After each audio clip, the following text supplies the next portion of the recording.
ಇದು ಮಿಡ್ಕಾಂಗ್ ಹ್ಯಾಟ್ ಅಂತೇಳಿ ವಿಯೆಟ್ನಾಮಿನ seedless Jack fruit. ಇದು ನಮ್ಮ ಗುರುರಾಜ್ ಬಾಳ್ತಿಲರಿಗೆ ತರೀಕೆರೆ ರಂಗೇನಹಳ್ಳಿಯ ವಿಶ್ವನಾಥ್ ಅವರು ಕೊಟ್ಟದ್ದು. ಅವರಿಗೆ ಗಿಡವನ್ನು ಇವರೇ ಗುರುಗಳೇ ಕೊಟ್ಟದ್ದು. ಅಲ್ಲಿ ಹಣ್ಣು ಬಂದಿದೆ, ಬೀಜರಹಿತ ಜಾಕ್ ಫ್ರೂಟು. ನಮ್ಮಲ್ಲಿ ಇಲ್ಲಿ ಕರಾವಳಿಗೆ ಅದು ಇನ್ನೂ ಅಷ್ಟು ಪಕ್ಕ ಬರುವುದಿಲ್ಲ.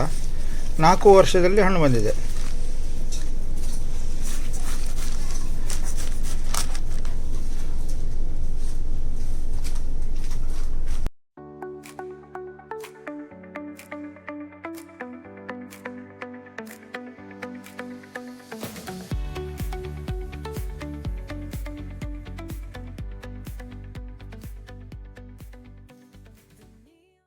ಬೀಜ ಇಲ್ಲ, ಗಮ್ಮು ಇಲ್ಲ.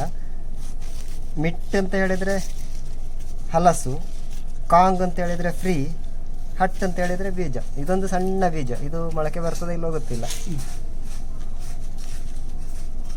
ಇದು ಕೂಡ ತಿನ್ನಲಿಕ್ಕೆ ಆಗ್ತದೆ. ಎಲ್ಲ ತಿನ್ನುವಂಥದ್ದೇ.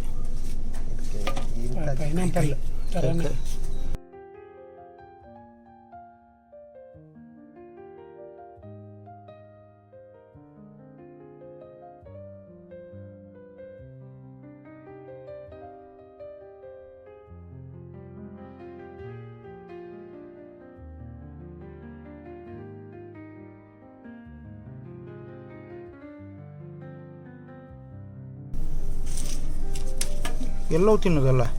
ಇದು ಚೂರು ಹಾಳಾಗಿದೆ, ಏನೋ ಬಿದ್ದ ಜಾಗವೋ ಏನೋ ಗೊತ್ತಿಲ್ಲ.